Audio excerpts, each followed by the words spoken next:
Hey everybody, welcome back. In this video I'm going to show you how to play the guitar solo from the song Is This Love from Whitesnake. This one comes off of their album simply titled Whitesnake, released back in 1987. Now I remember when this album first came out, it was pretty evident that singer and leader David Coverdale was really embracing the 80s. I mean, not just the songs and the playing, but the production values too. I mean, this song in particular sounded like nothing else that Whitesnake had done previously. It was a pretty big departure. Not only the song style, but also the production. It was super lush and some might even say over-processed. But that's one of the things I loved about the 80s. Now, if you found this video helpful or informative, I would appreciate a thumbs up, and please hit that subscribe button to catch all my content as soon as it's available. And if you've got any questions or comments, leave them down below, and I'll attempt to answer the questions as time allows. Now, if you'd like to get a copy of the custom tabs that I created to go along with this solo, or the awesome backing track from Jam, I'll put information down in the video description below. Now, the next thing I'm going to do is play the entire solo again for you, this time with the tabs on the screen. That way the more advanced players can get to this more quickly. Then after that, for everybody else, I'm going to break it down note by note. Let's go.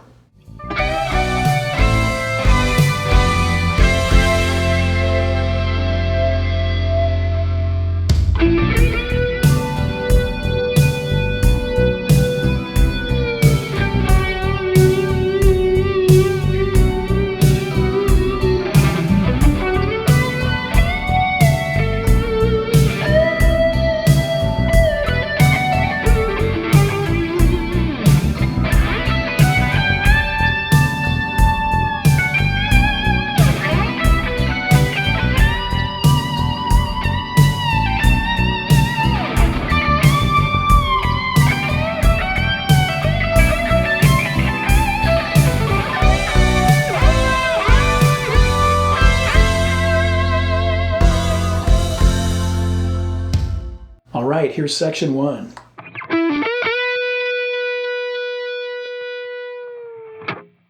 All right, now up front I want to call out, you'll notice that the note started dying out there. I didn't hold it as long as John Sykes did when he recorded it. We'll come back to that. But first, we start on the D string, 14 pull off to 12. That part a lot of people miss because it's a little bit quieter in the mix, but it's there. I also want to call out that I'm starting here with the neck pickup, just like John did in his original recording. You don't have to, but later on we'll switch to the bridge pickup. I'm just calling that out in case you notice a difference in the tone. Then you're going to play the 14th fret of the G string, bend up twice, and then hold it for quite a bit before coming down.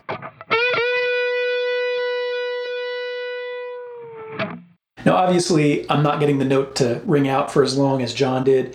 He probably was using more distortion than me, and I bet those amps in the studio were just cranked to get it to sing like that. There's a couple things you can do though if you find the note dying out. First, you can hit the note again just to get it to keep going.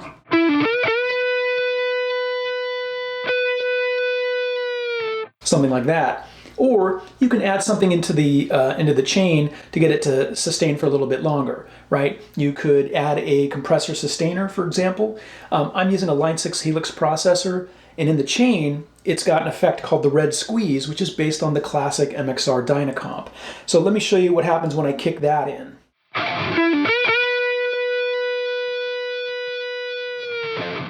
You can hear it's kind of noisy, but it can make that note really sustain for a lot longer. And in terms of the noise, you know, at the end of the day, you can kick it in and off, you know, only use it for the long sustaining notes, but also keep in mind that once you blend it in with the other instruments and you've got your reverb and your delay and your chorus and all that stuff that makes it sound so 80s, a lot of that noise kind of disappears. All right, here's section 1 one more time.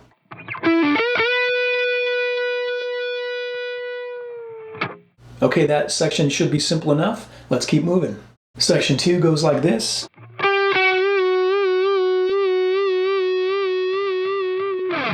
So it's all on the G string. It's 12 and then 11. And when you hit 11, you're going to be bending up and down 10 times. You can see the notes dying out again.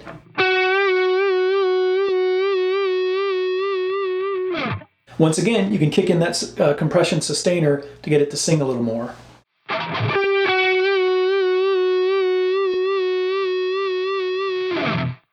Now you notice that the last bend, I show that it's a shorter bend, a quicker bend, if you will. You can think of it as 9 bends with a quick little vibrato move at the end. Either way, you should be fine. Just go with what feels right.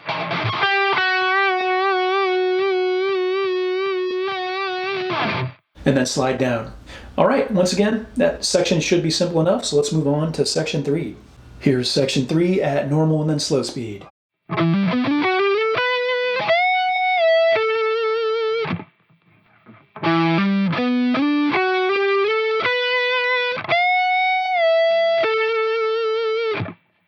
So we start on the A string, 7 hammer to 10.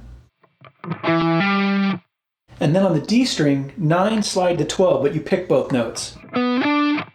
Let's play what we have so far, the first 4 notes, slowly. I was really tempted the first time I played this to just slide from 9 to 12 without picking it when you get to 12. But when you listen to the isolated guitar tracks, which you can find out there on YouTube, you can hear that John picked both notes. It's such a woolly, bass pickup tone that, neck pickup tone that sometimes you miss that, but you can hear it in the isolated guitar track. Then on the G string, it's 11, 12 slide to 14, 12 on B vibrato. Let me play what we have so far slowly a few times.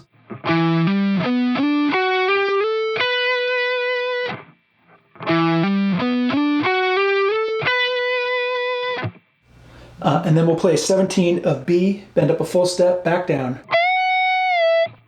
Hold it for a little bit at the top. Then 14 of G, wide vibrato.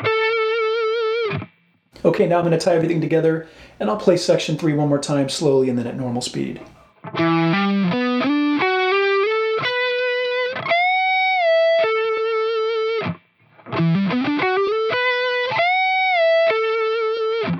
Okay, let's move on to section 4. Here's section 4 at normal and then slow speed.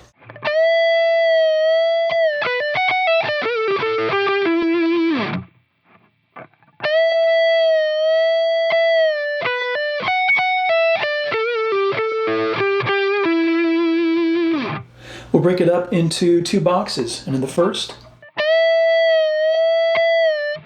so it's on the B string. We're going to play the 15th fret, bend it up a full step, come down halfway, and then back up. And then you hold it again, and then hit the note and come down.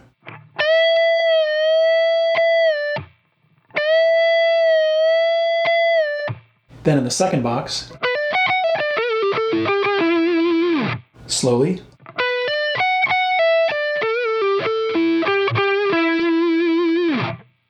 So on the B string, it's 12, hammer to 15. Then on the E string, 14, and then 14 pull off to 12.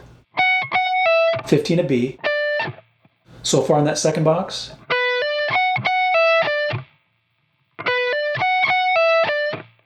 Then on the G string, play the 14th fret, bend up and down, pull off to 12. And then 14G, 14D. Then 12 of G twice. The second time, give it about a little micro 1/8 of a step, bend up. Then 14D for wide vibrato, slide down. Let me play that second box again for you slowly a few times.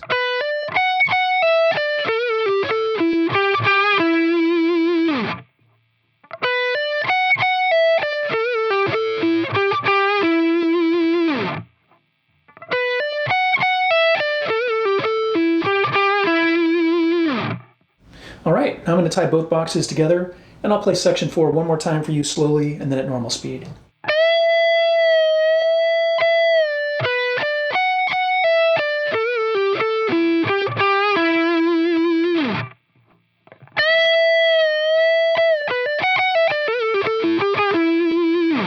Let's move on to section 5. Okay, section 5 goes like this.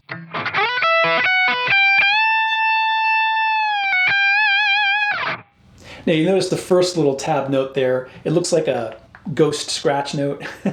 I'm really just trying to symbolize that there was some unwanted noise there. I think what happened is because, again, John was using so much distortion and volume in the studio that when he went to switch from the neck pickup to the bridge pickup, it created some unwanted noise. But don't get too hung up on that. I mean, the regular viewers here know I like to capture everything I can from the original performance, even little things like unintentional noise. Okay, so now we're using the bridge pickup. We're going to pivot off the 12th fret of the B string. So we're going to slide up to 12 of B, then we'll play 12 on E, 12 on B, 14 on E, 12 on B, 15 on E.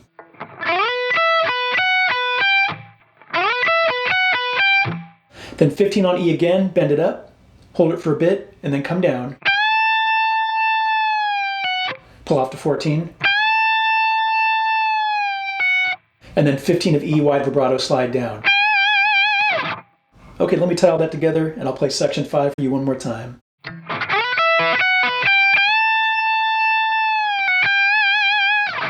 All right, let's move on to section 6. Here's section 6.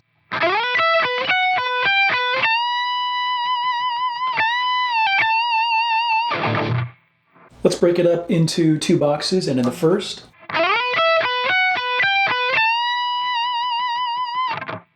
so it's very similar to what we did in the last section. We're going to be pivoting off that 12th fret. So we slide up to 12 on B, and then play 12E, 12B, 14E, 12B, 15E, 12B. But it's a little bit slower than in the last section. He kind of pulls back a little bit, not as quickly as he was doing it in the last section. And then 17 of high E, bend up a full step, add wide vibrato. Let me play that first box again for you a few times, slowly.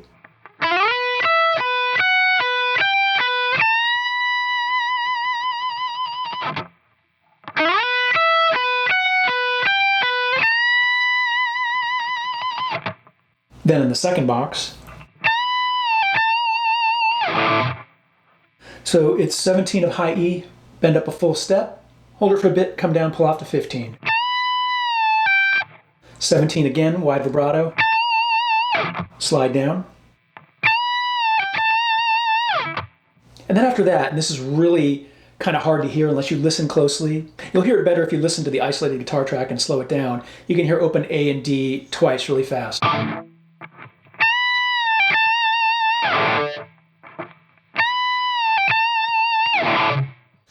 Don't get too hung up on that. Again, I just want to capture all the little nuances in the playing. All right, now I'm going to tie everything together, and I'll play section 6 one more time, slowly and then at normal speed.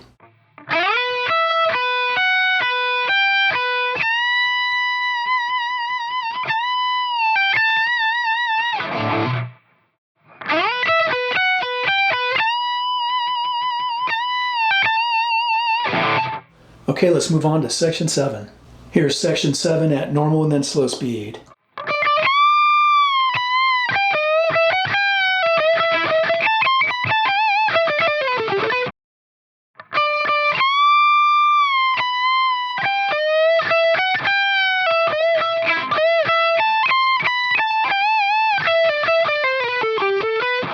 We'll break it up into 3 boxes, and in the first, slowly.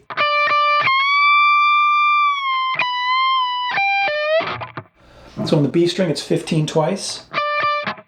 A lot of times you'll see people tab it. Instead of 15 on B, it'll be 19 on G. Like, either way, you should be fine. But I think it sounds better on the B string, slightly higher timbre to it, and it's more comfortable for me to play it that way for some reason. Either way, you should be fine. But I believe John played it at the 15 of B. And then 20th on the high E string, bend up, hold it for a bit, come down. So far. Then 19 on high E, bend up half step and down. 20 of B, 19 of G, bend up a full step.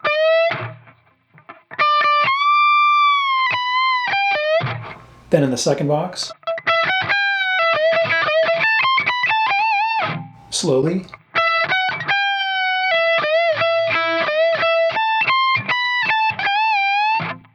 So on the B string, it's 17, 19, and then 19 again, but you're going to pre-bend the note up a half a step, then hit it and come down, pull off to 17. So far in this box.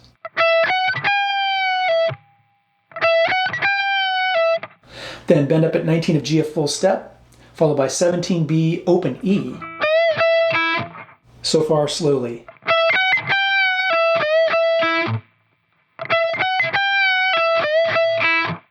Then bend up at 19 of G again, a full step, 17B, 17E. Then 20, 19, 17 on E. And then 20 of B, bend up, down, up. Let me play that box a few times slowly.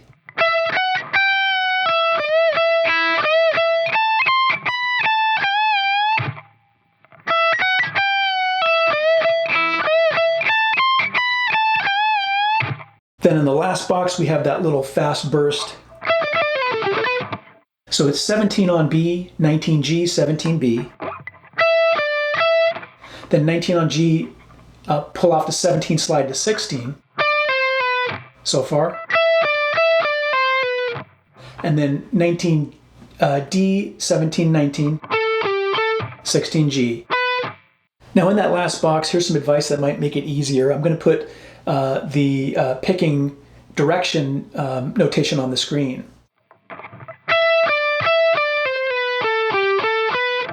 You can see that when I go 17, 19, and then back to 17, the second 17 and the second 19, it's like a sweep motion almost.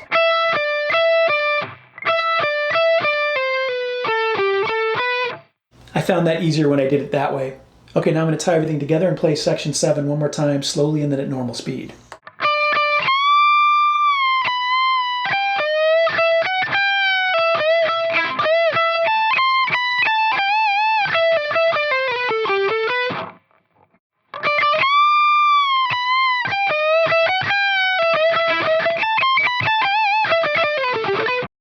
Okay, let's move on to section 8. Now, section 8 has two parts. I'm going to call it the main part and the harmony part. This first part, I'm calling the main part because if you're only going to play one of them, like you're playing it live, you'll want to play this part. It just sounds better by itself. Okay, harmonies are often, if you've never played them before, you probably have if you're tackling the solo, but just in case, harmonies often have one part that sounds good by itself and another that sounds funny by itself until you mix it in. This is the part that sounds better by itself. It's all on the B string. 19, bend up a half a step, and then 19 vibrato. Then you're going to pull off to 17, but as you're pulling off, you're doing a whammy bar dip. And then you're going to go down to the 15th fret, but you're going to bend the bar down before you hit it and then come up. Then another dip. So far. Then 17 of B, hold it for a tiny bit, and then do a whammy bar dip. Then use the vibrato bar to keep the note going. I don't have that compressor sustainer on, so my note's going to die out.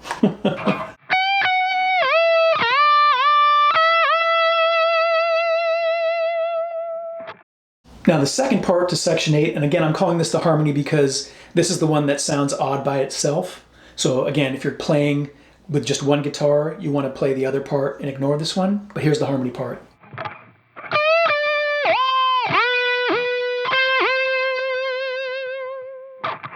So it's all on the G string, 19 bend up a full step, then 19 vibrato.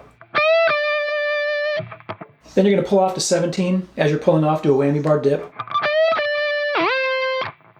Then you're going to go down to 16, but you're going to depress the bar, then hit it and come up. Do another dip. Then 17 of G, hold it for a bit, whammy bar dip, and then use the bar for vibrato.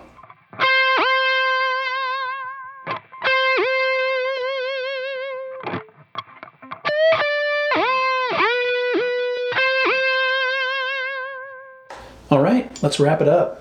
That was my lesson on how to play the guitar solo from the Whitesnake song, Is This Love? If you found it helpful or informative, I would appreciate a thumbs up, and please hit that subscribe button if you haven't done so already. And if you've got any questions or comments, leave those down below, and I'll attempt to answer the questions as time allows. Until next time, rock on.